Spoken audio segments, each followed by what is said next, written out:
This has been my dream. I've been basically begging to be in these movies for years now.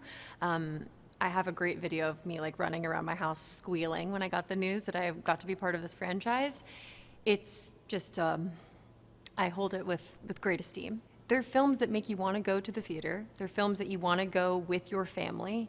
And that matters. That's really fun to me. They're things that we eventize, and I think that I really personally value that. I love discussing them and talking about them with my friends and family, and so my friends and family are truly freaking out over this.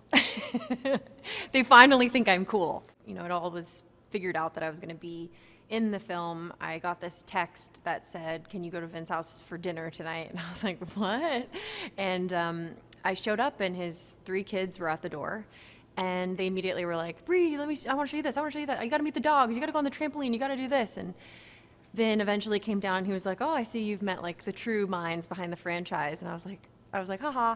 And then I sat down at the dinner table and they like all sat across from me and they said, "So what will you be bringing to the Fast franchise?" And I was like, I would love to know. Like, you tell me, what can I do? And we had this great conversation, and I ended up going over to their house many times, going to his eldest daughter's birthday party, and I got to become close with them before I ever set foot on the set. And I think that's just a testament. It's all part of his process too. I don't think that was an accident. That's all by design.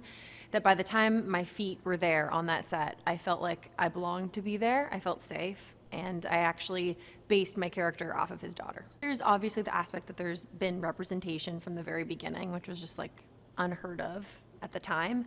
But then you also have this growing spectacle. You have incredible stunts, fast cars, all of these things that are really fun to watch. But at the end of the day, it's about family. It's about like standing up for one another and having each other's back.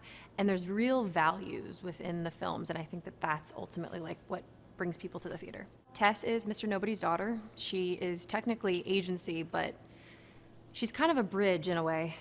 She doesn't go along with the way that the agency's headed now that her father isn't there, and believes in the legacy that her father set up, which is standing with Dom, standing with the Toretto family, and is fighting for that. She ultimately loses that battle pretty early on and then goes on her own mission to do what she feels is right in her heart. I was trying to be super professional, you know? It's like, this is a franchise that I love so much, and I like wanted to come in and have like a clear point of view and show that like I had something to bring to something that's like so good. Like, it doesn't need me, but I wanted to bring something to it.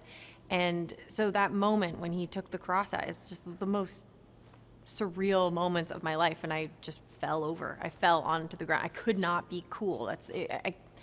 There was no recovering from that. And then I felt embarrassed, but luckily he was moved by it and thought that, you know, it was sweet that it meant so much to me. Oh, I was totally welcomed. And it was amazing. I mean, I was like immediately invited to hang out with them, dinners, barbecues, and they were just so fun and easy and welcoming and like down to hang. And it's an amazing thing. Like, they've all known each other for so long, been through so much together, and they've also been playing these characters for so long that they have all of this deep knowledge. And so I was the new kid at school, just excited to like sit at the same bar as them, drink tequila and pick their brain.